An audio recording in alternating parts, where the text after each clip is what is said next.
Ван И, директор Центральной комиссии по иностранным делам Китая, один из ответственных за геноцид уйгуров, посетит Турцию. В заявлении о визите Ван И уйгурские НПО обратили внимание на продолжающийся геноцид уйгуров и выдвинули ряд требований к властям.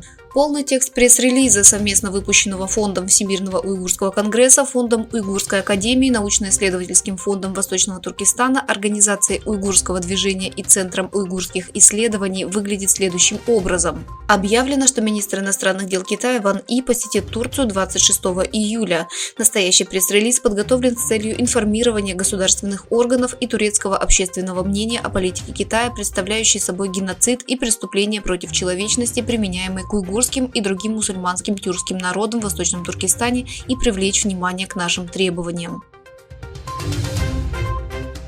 Представители США Дженнифер Векстон, штат Вирджиния, и Карлос Хименс, республиканец от штата Флорида, совместно представили двухпартийный закон о раскрытии информации о принудительном труде уйгуров, который направлен на борьбу с принудительным трудом в Синьцзяне и защиту глобальных цепочек поставок. Подчеркивая прозрачность и подотчетность, закон обязывает публичные торговые компании всесторонне анализировать и раскрывать потенциальные связи их продукции с практикой принудительного труда в Синьцзяне.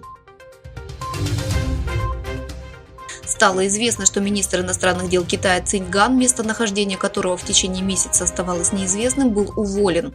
По данным китайского пропагандистского агентства Синьхуа, решением, принятым на 4-й сессии Постоянного комитета Всекитайского собрания народных представителей, сменились министр иностранных дел Китая и глава Центрального банка. Цинь Ган был отправлен в отставку и заменен Ван И, директором комиссии по международным отношениям Коммунистической партии Китая. Хотя МИД Китая не сделал никаких заявлений о ситуации с бывшим министром Цинь Ганом, выделяется несколько теорий относительно того, почему он был уволен. Сообщается, что Китай поставляет военную технику Кремлю, игнорируя санкции против России.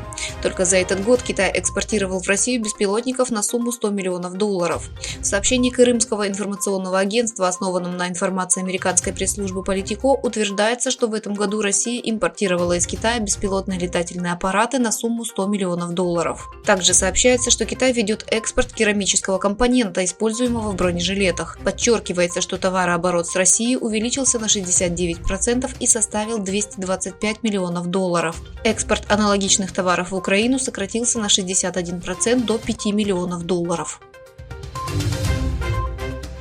Китай назвал заявление старшего заместителя министра обороны Японии Ино Тосиро о том, что Токио может оказать Тайваню поддержку в возможном нападении Китая на Тайвань, вмешательством во внутренние дела Китая. Официальный представитель Министерства иностранных дел Китая Мао Нин заявил, что Ино Тосиро вмешивается во внутренние дела Китая, и заявил, что это наносит ущерб китайско-японским отношениям. Индия отклонила предложение китайского автопроизводителя BYD о строительстве завода стоимостью $1 миллиард США в партнерстве с базирующейся в Хайдарабаде компанией Mega Engineering and Infrastructure. Проблемы безопасности, связанные с китайскими инвестициями в Индию, являются предметом обсуждения, цитируют индийского чиновника.